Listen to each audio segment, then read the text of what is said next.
Hi guys, welcome back to the channel, welcome back to Saving Salvage. Right, we have finally got this key that's turned up. I'll just show you, bear with. Right, here is the key I've been waiting for. Just a normal A4 key with the S4 logo on, which is pretty cool.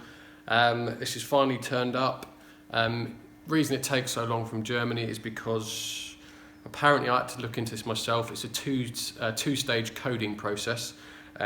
So what they do is they first code the key in Germany with the details of the car, then they send it out to the dealership. The dealership will then do the second part of the coding, which is to the car.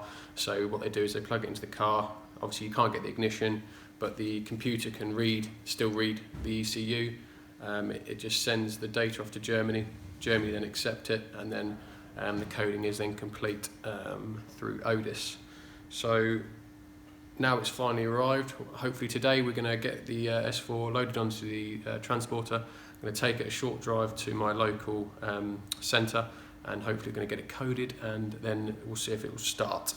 It was about 200 and I get a bit of discount, but it was about 220 quid for the key, and also you've got the blade part as well, which has already been cut in Germany to suit the car. So that's all done. I did try and get because obviously you don't need the blade to start it. It just slots straight into the car. Essentially, any A4 or A5 or Q5 key fits into the barrel. It's just the fact that the immobiliser, when it recognises it. So I thought, well, maybe I could just recode an existing key. And that's when obviously I found out about the two-stage coding process. Once they code the first part in Germany, then that's it. That key can only work with that car.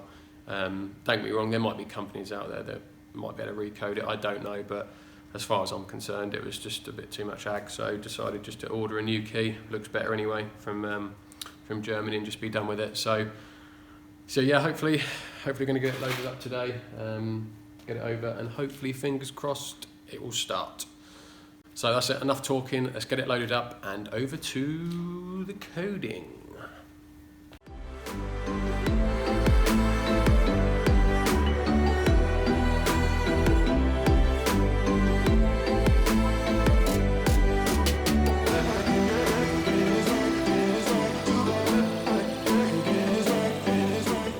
Right, so I've just got back from having the key coded.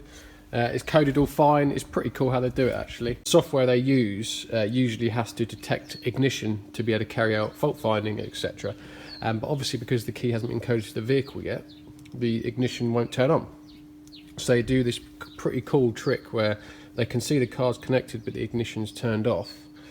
So when you go through the test plan to initiate the immobiliser, they actually create an online link to Germany, from Germany to the car, and Germany can remotely turn the ignition on to the car, which then enables the key to be coded to it, which is why it has to go to the dealer for that to be done, because no software can remotely turn on the ignition from Germany. So right, anyway, enough of that. Just got back and already had my first fail. Turn the ignition on, went to turn it over just to see if it turned over, and I have a big mess. My fault, completely stupid. Obviously the gearbox oil, that is the gearbox oil pipe, obviously because it's S-tronic, it has an oil cooler for the gearbox which bolts to the front, and obviously the front end's missing. And what I do when it turned over, the gearbox pump activated and chucked all its S-tronic oil fluid all over my transporter and on the floor, which is not ideal. So I'm going to have to clean that up, and it also means I won't be able to try and start the car until I've got a front end on, which is really annoying.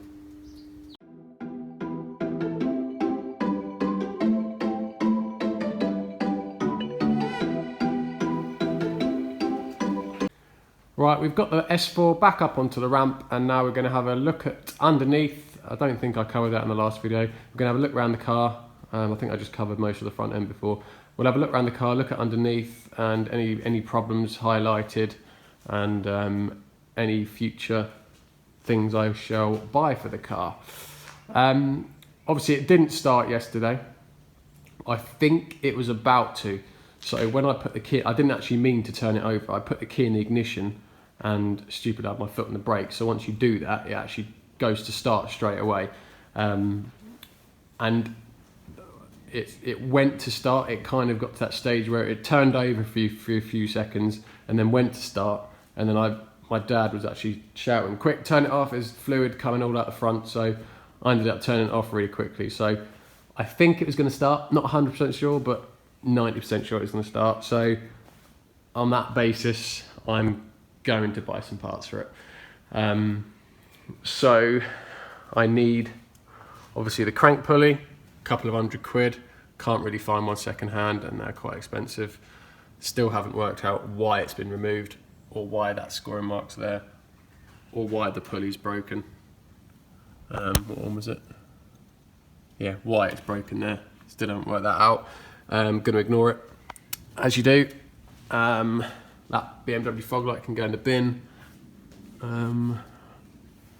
Still haven't worked out why the front end's been removed, but I'll just buy parts and then hopefully it'll go back together. So one thing underneath, let's just put it a bit further in the air. We'll grab a torch, wherever that may be. Spend the next.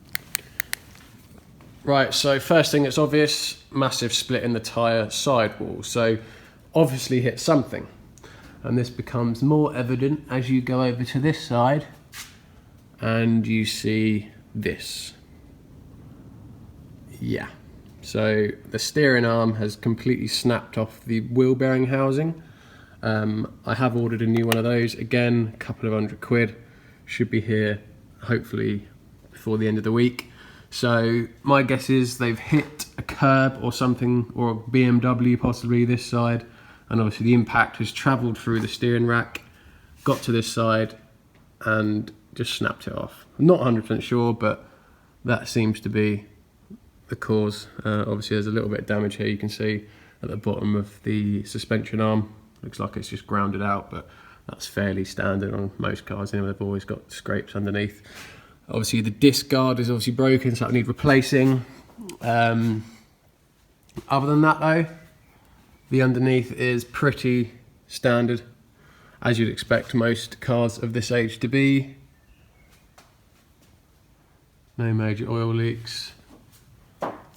I think actually, yeah, I think it needs two new, well, at least one new clamp, because that clamp's knackered. But other than that, it's just a standard 9-year-old car. Nothing else really wrong with it.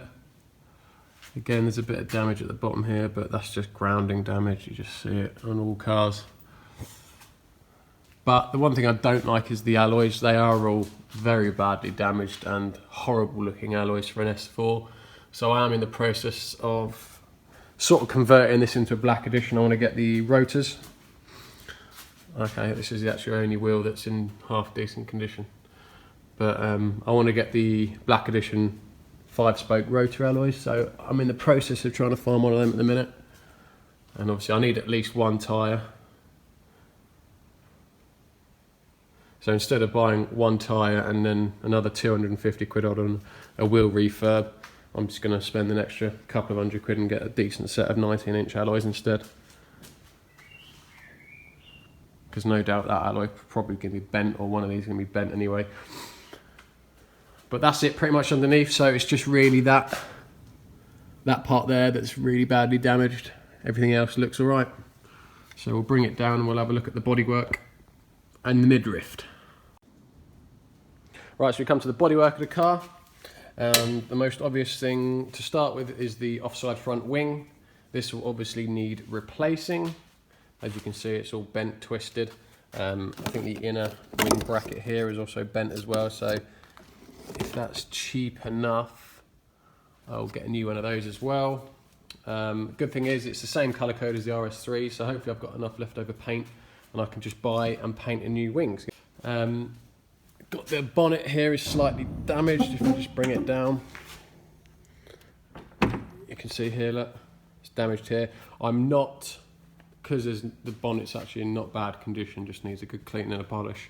I'm not going to bother painting the whole, I mean, you're supposed to really repair that and then lacquer the whole bonnet. I'm not going to do that for this one. So I'm just going to straighten that and prime this area. Probably try and do a patch here, paint it and then blend it in to the rest of this strip here, look. So I'm just going to do that, but the rest of the bodywork is actually, this side is absolutely spot on. Nothing wrong with this side at all. No dents, no dings, no scratches really. Little blemish there, but that polish out. No, it's not even polish out, it'll come out with my finger, look. So that's fine. You can see it's obviously had a few possible, I don't even know what that is. Looks like it's had a, no, I think that'll come out as well. So round to the back again, not really any damage, just dirty. As you can see, so this side has a little bit of damage again, nothing major, just a little bit. The rear quarter is all good. This door that's got the most damage to it, you can see here it's got had a look at a little scrape. It's not dented, it's just had scrapes. So damage down here, look, right on the crease. So it's going to be a lot harder to fix that. Some scratches here. So it might be worth seeing if I can find a second-hand door or something.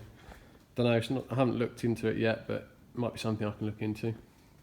And then just this door is the only last bit of damage you can see. Look, there's a dent there and a scratch. So again, might get a dent man to get that out and then just touch that up, see what that looks like. But that is it for damage. This is all damage free, this bit. You can see that will be nice and lined up once the bonnet sits on straight. But yeah, so not a lot of damage. Right, that's it for today's video, guys. Didn't 100% go to plan, but these things do happen from time to time.